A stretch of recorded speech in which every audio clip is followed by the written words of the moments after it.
오늘부터 수요예배 시간에 고린도 후서 말씀을 묵상하고자 합니다.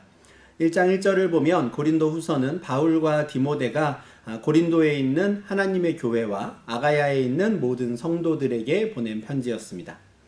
이 편지를 보낼 당시에 바울과 디모데는 마게도냐라는 곳에 머무르고 있었습니다. 마게도냐는 지금의 그리스 이 북부 지역을 가리키는데요.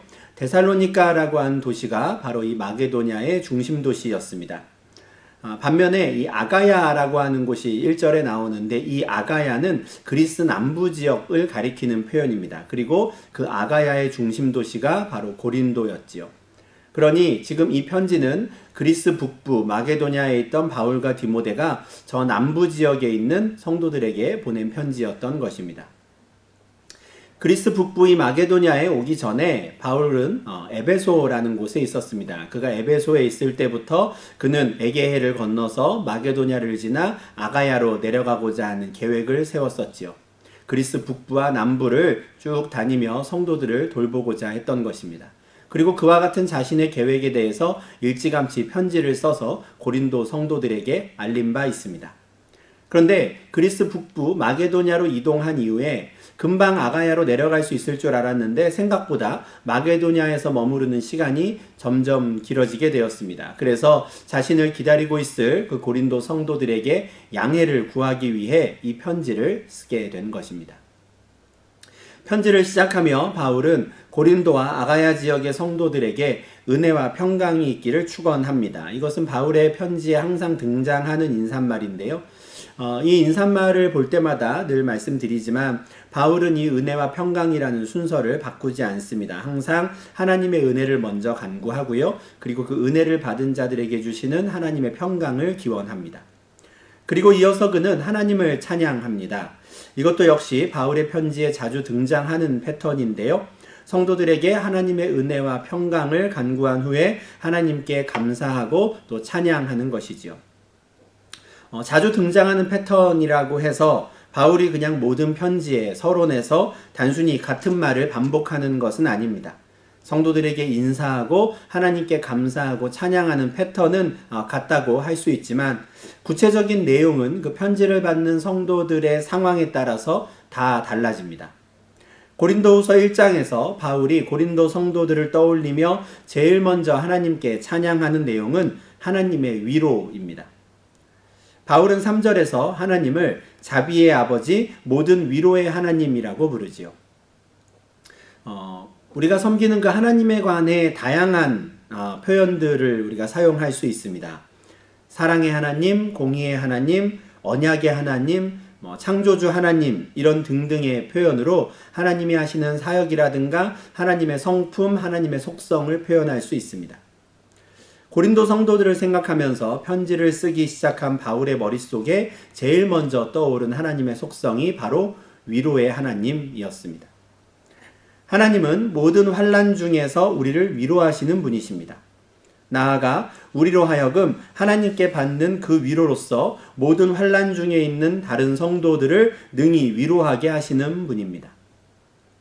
고린도 성도들을 생각하며 바울이 떠올렸던 하나님의 성품이 바로 이것이었죠.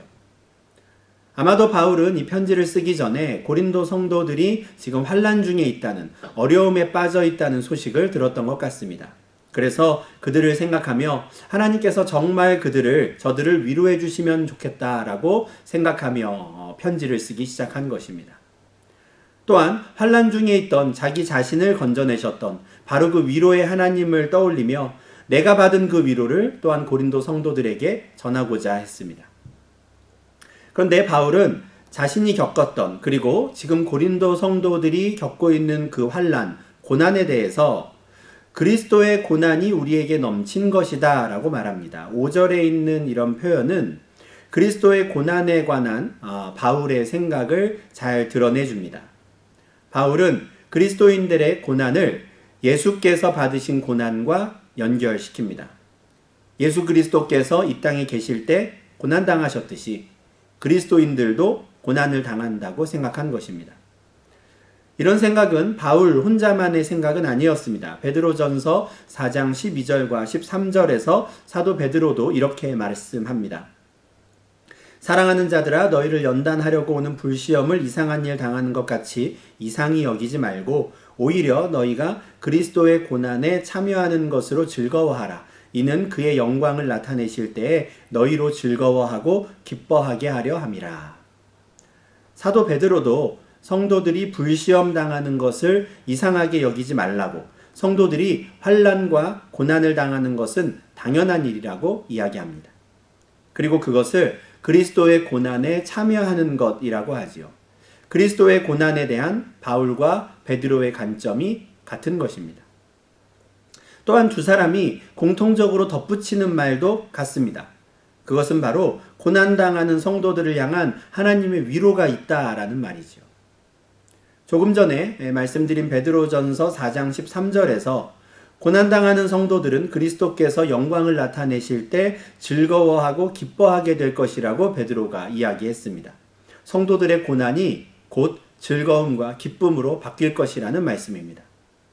오늘 본문 5절 하반절에서 바울도 우리가 받는 위로도 그리스도로 말미암아 넘친다라고 합니다. 그리스도께서 이 땅에서 고난당하신 것처럼 그리스도인들도 이 땅에서 환난을 당하고 고난을 당하는 건 당연한 일입니다. 그리스도인이라는 그 말 자체가 바로 그리스도를 따르는 사람이라는 뜻이기 때문입니다. 그리스도를 따라가면 그리스도께서 당하신 고난을 똑같이 당하는 것이죠. 그런데 그렇게 고난 당하는 것이 당연한 것만큼이나 성도들을 향한 하나님의 위로도 당연하다라고 지금 말하는 것입니다. 예수를 죽은 자들 가운데서 살리신 하나님께서 환난 중에 있는 성도들을 건지시고 구원하실 것이기 때문입니다. 그러므로 성도들은 환난 중에 있을 때 낙심할 게 아니라 오히려 하나님의 위로와 구원을 기대해야 합니다. 그리스도를 향한 나의 사랑과 믿음을 더욱 굳건히 하며 그로 인해 당하는 환난을 감수하고 위로의 하나님의 구원을 고대해야 하는 것입니다.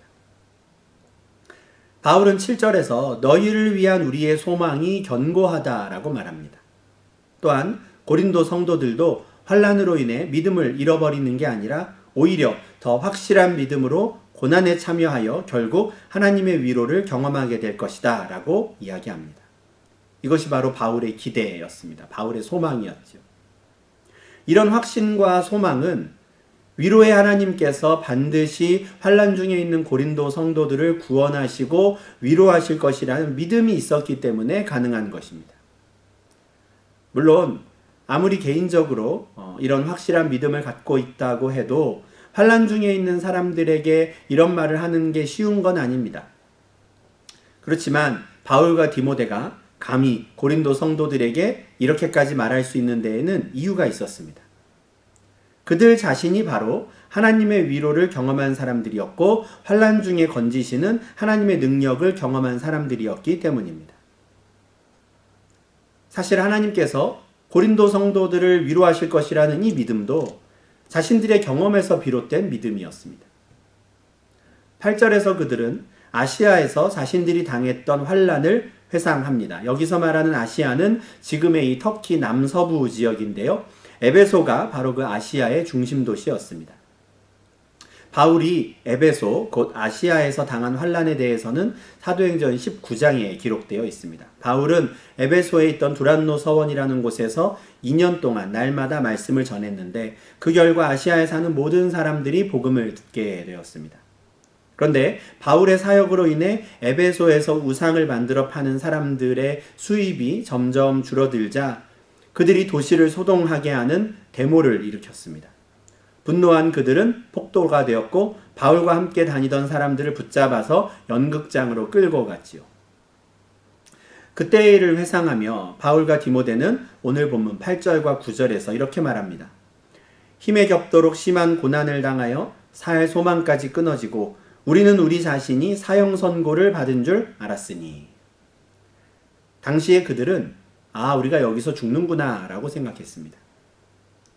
폭도들에게 둘러싸여 꼼짝 못하게 된 상황에서 2시간 동안이나 갇혀있다 보니 말 그대로 그냥 여기서 죽는구나, 우리가 더 이상 할 수 있는 게 없구나 하는 지경에 처했던 것입니다. 그런데 사도행전 19장의 내용을 가만히 보면 바로 그 순간 에베소의 치안을 담당하고 있는 서기장이 나타납니다. 그리고 그는 불법 집회에 가담한 자들은 법적 조치를 당할 것이다 라고 경고하면서 그 데모를 일으킨 사람들을 다 해산시키지요. 아무도 도와주는 이가 없는 것처럼, 그래서 사형 선고를 받은 것처럼 느껴지는 그 순간이었는데 갑자기 사람들이 뿔뿔이 흩어지는 것을 보았을 겁니다. 하나님께서 서기장을 보내셔서 바울과 그와 함께 했던 자들을 건지신 것입니다. 물론 에베소의 서기장은 자기 자신이 하나님의 도구로 사용됐다는 것을 몰랐을 겁니다. 그는 그냥 자기가 할 일을 했을 뿐입니다. 그러나 그 일은 바울과 디모데가 위로의 하나님의 능력을 절실히 깨닫고 경험하는 기회가 되었습니다. 또한 그들은 하나님께서 에베소에서 그와 같은 환난을 겪게 하신 이유에 대해서도 분명히 깨닫게 되었습니다. 그것은 바로 자기를 의지하지 말고 오직 죽은 자를 다시 살리시는 하나님만 의지하게 하시기 위함이었습니다. 죽음이라고 하는 단어 외에는 머릿속에 다른 것이 떠오르지 않는 상황에서 자기 자신을 건지시는 하나님을 경험하고 나니 하나님께는 정말 죽은 자를 다시 살리실 수 있는 능력이 있구나라는 걸 알게 되었다는 것입니다.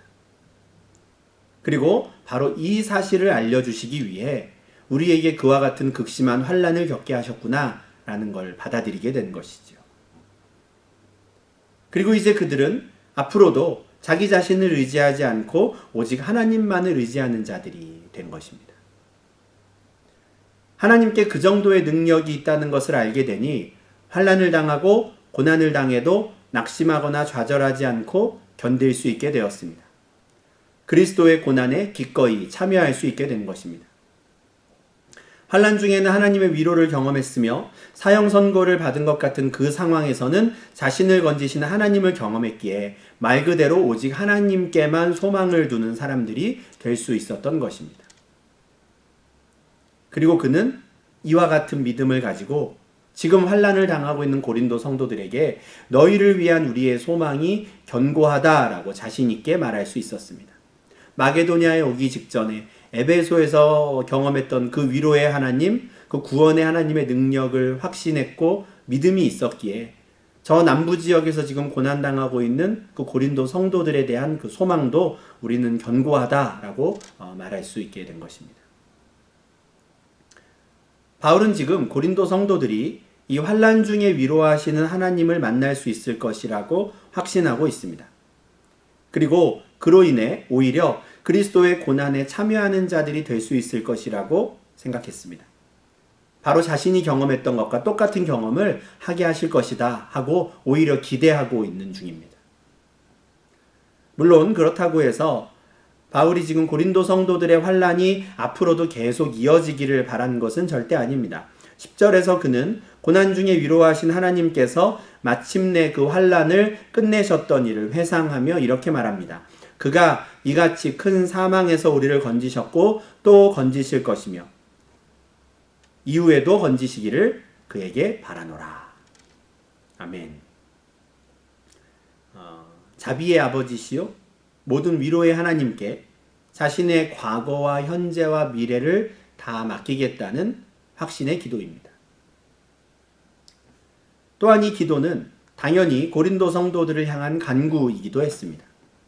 큰 사망에서 자신들을 건지신 하나님께서 지금 고린도 성도들을 건져주시고 이후에도 건져주시기를 기도하는 겁니다.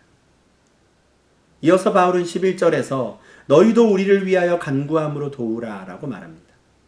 바울이 고린도 성도들을 위해 기도하겠지만 그들도 그들 자신을 위해 그렇게 기도해야 합니다. 그리고 그들도 바울을 위해 똑같이 기도해 주어야 합니다. 이것이 성도의 교제이기 때문입니다.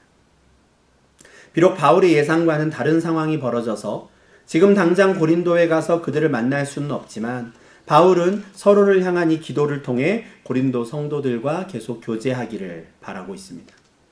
그리고 그로 말미암아 주께 감사할 수 있기를 바라고 있지요. 고린도 성도들이 당하는 환난, 고난이 무엇인지 우리는 알 수 없지만 참 이처럼 그리스도인들이 고난을 당하는 이런 상황들, 그리스도인들이 환난을 당하는 일들은 참 우리에게 많은 고민을 안겨줍니다. 하나님의 백성들이 당하는 고난이라고 하는 이 주제는 아주 오랫동안 많은 사람들을 고민하게 만들었던 주제이기도 합니다. 요셉이 당한 고난, 다윗이 당한 고난, 욥이 당한 고난을 보면서 하나님을 정말 사랑하고 하나님과 동행하는 삶을 살았던 사람들이 왜 악인들도 당하지 않을 이런 고난을 당해야 했을까에 대해서 많은 성도들이 고민했습니다. 복음을 전하는 일은 분명 하나님께서 기뻐하실 일인데 왜 복음 전하는 자들이 그 일로 인해 핍박을 받아야 하는가에 대해 고민한 분들도 많았습니다. 그리고 이 고민이 해결되지 않아서 신앙을 버리는 분들도 많았지요. 이처럼 자기 백성을 지키지 못하는 하나님은 믿지 않겠다 한 분들이 많았던 겁니다. 그런데 오늘 본문을 보니 바울은 이 주제에 대해 이렇게 생각하고 있었던 것 같습니다. 그리스도의 고난이 우리에게 넘쳤다. 그리스도의 고난이 성도들에게도 넘치는구나 라고 받아들인 것입니다. 예수님께서 이 땅에 계실 때 마땅히 핍박당할 일을 하셨기 때문에 고난당하신 것은 아니었습니다. 예수님의 고난과 십자가 죽음은 당신 자신의 죄 때문에 당한 게 아니었습니다. 이사야 53장 4절 말씀과 같이 그는 실로 우리의 질고를 지고 우리의 슬픔을 당하신 것이었습니다. 다만 사람들이 생각할 때 그 고난당하는 예수를 보며 저 사람은 징벌을 받아 하나님께 맞으며 고난을 당한다고 잘못 생각했을 뿐입니다. 바울은 이 땅에서 그리스도인들이 당하는 고난을 이와 같은 맥락에서 이해합니다. 그리스도인이 고난당하는 건 어떤 합리적인 이유가 있어서가 아닙니다. 그건 고난이라고 하지 않지요. 그건 징벌이라고 말합니다. 그리스도인들이 당하는 고난, 지금 제가 오늘 나누는 이 주제는 아무 잘못을 저지른 적이 없음에도 당하게 되는 그런 고난을 의미합니다. 사람들은 그 사람이 잘못한 게 있어서 벌을 받는다라고 말하지만 그렇지 않은 경우들도 있습니다. 성경에서 찾아보더라도 이와 같은 예는 많이 있습니다. 앞서도 제가 요셉, 다윗, 욥이라는 사람들을 언급을 했는데 하나님을 대신하지 않겠다고 애쓴 덕에 다윗은 블레셋으로 망명해야 했습니다. 하나님 앞에 죄를 짓지 않으려고 애쓴 덕에 요셉은 감옥에 갇혀야 했지요. 온전하고 정직하여 하나님을 경외하며 악에서 떠난 자였던 욥이 당한 고난은 그 어떤 악인이 당한 것보다도 극심한 것이었습니다. 다윗이나 요셉이나 욥과 같은 사람들은 선을 행함으로 고난당한 하나님의 사람들이었습니다. 어떻게 그런 일이 있을 수 있는가 싶지만 그런 일은 벌어집니다. 그리고 그런 고난을 당하는 성도들을 본 사람들은 저 사람이 뭔가 큰 잘못을 저지른 게 있어서 이런 벌을 받는 것이라고 이야기합니다. 고난당하는 욥을 찾아온 친구들이 했던 말이 바로 이와 같았습니다. 그들은 욥에게 어서 회개하라고 말했고 너의 잘못을 고백하고 하나님께 용서를 구하라고 권면했습니다. 잘못된 권면이었지만 그들은 그렇게 생각했고 그렇게 종용했습니다. 물론 성도들이라고 해서 아무 잘못을 저지르지 않는다는 것은 절대 아닙니다. 예수를 믿는다고 하면서도 사회적으로 무리를 일으키는 사람들이 많이 있습니다. 교회 다니는 사람들 중에도 선을 행함으로 고난받는 게 아니라 악을 행함으로 벌을 받는 사람들이 많은 것을 알고 있습니다. 그런데 제가 지금 말씀드리는 이 그리스도인들의 받는 고난과 징벌은 다릅니다.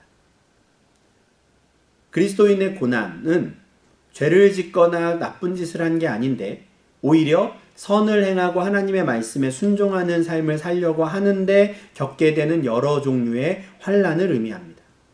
반면에 징벌은 내가 잘못한 일에 대한 죗값입니다.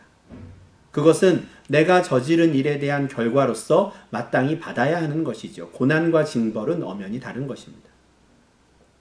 바울이 고린도 성도들에게 그리스도의 고난이 우리에게 넘쳤다고 말할 때 이 고난은 징벌이 아닙니다. 고린도의 성도들이 고린도의 법과 규정을 어겼다거나 다른 사람들에게 해를 끼쳤다거나 하지 않았습니다. 그들이 당한 고난은 말 그대로 그리스도인이기 때문에 당한 고난이었습니다. 방탕한 도시 고린도에 살면서 그리스도인으로서의 거룩함을 드러내는 그 성도들을 고린도 사람들은 곱게 봐주지 않았습니다. 그리스도인들을 따돌렸고 조롱했지요. 그리스도인이라는 이유로 사회 경제적인 네트워크에서 제외시켰습니다. 이와 같은 부당한 대우에도 불구하고 고린도의 성도들은 믿음을 지켰습니다.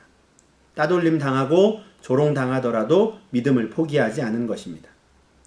그래서 바울은 그들이 그리스도의 고난에 참여하고 있다고 말하며 이제 곧 하나님의 위로가 그들 가운데 임할 것이라고 말하는 것입니다. 에베소에서 자신이 만난 그 위로의 하나님을 고린도 성도들도 만나게 될 것을 확신한 것입니다. 노트르담 사랑의 교회에 속한 성도님들과 이 성도님들의 가정에도 이와 같은 일이 일어나기를 간절히 소망합니다. 그리스도의 고난이 우리에게 넘칠 때에 하나님의 위로도 그리스도로 말미암아 넘치는 일이 일어나기를 간절히 바랍니다. 힘에 겹도록 심한 고난을 당하여 살 소망까지 끊어지고 마치 사형 선고를 받은 것 같은 일을 당할 때에도 하나님의 위로가 우리에게 임하기를 바랍니다. 이런 일이 일어날 것이라 믿습니다.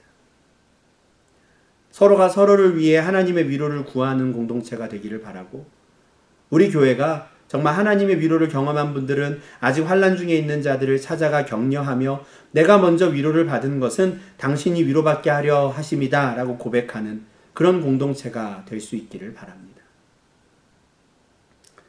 이미 우리를 죄와 사망의 권세에서 건져내신 하나님께서 현재 환난 중에 있는 성도들을 건지실 것에 대한 믿음을 가지실 수 있기를 주님의 이름으로 축원합니다. 그리고 바로 그 믿음을 가지고 기꺼이 그리스도의 고난에 참여하여 환난 중에도 믿음을 굳게 지키는 성도님들이 되시기를 간절히 소망합니다. 기도하겠습니다. 하나님 아버지, 감사합니다. 이 땅을 살아가는 그리스도인들의 당하는 그 고난과 환난을 우리가 어떻게 받아들여야 하고 이해해야 하는지 다시 한번 생각하게 하시니 주님 감사합니다. 예수님이 고난당하신 것이 예수님 당신의 죄 때문이 아님을 다시금 기억하게 하시고, 우리도 이 땅에서 그리스도인으로 살며 때로는 나의 믿음으로 인해 부당한 대우 또 환난과 어려움을 당한다 하더라도 그 가운데 넘치게 임하실 하나님의 위로와 구원을 기대하며 우리의 믿음을 끝까지 지키는 성도들 될 수 있도록 주님 인도하여 주시옵소서. 욥과 다윗과 요셉과 그리고 바울, 디모데가 하나님이 기뻐하시는 선을 행하다가 환난을 당한 줄 압니다. 하나님, 우리도 기꺼이 선을 행함으로 고난당하는 그 그리스도의 고난에 참여하는 자들이 되게 하시고, 악을 행한 것에 대한 징벌을 받아 어려움에 처하는 것이 아니라 하나님의 말씀에 순종함으로 그리스도에 대한 믿음을 지키기 위해 기꺼이 고난당하는 저희들 되게 하시고, 또 그 가운데 넘치게 채우시는 하나님의 위로가 우리를 소생케 하는 일들을 날마다의 삶 속에 경험하는 저희들 될 수 있도록 주님 인도하여 주시옵소서. 그래서 우리와 우리의 가정의 모든 형편을 아시는 주님께서 환난 중에도 돌보시는 그 은혜를 우리가 경험하며 주님을 찬양하고 함께 위로하는 복된 공동체 될 수 있도록 주님 인도하여 주시옵소서. 예수님 이름으로 기도합니다. 아멘.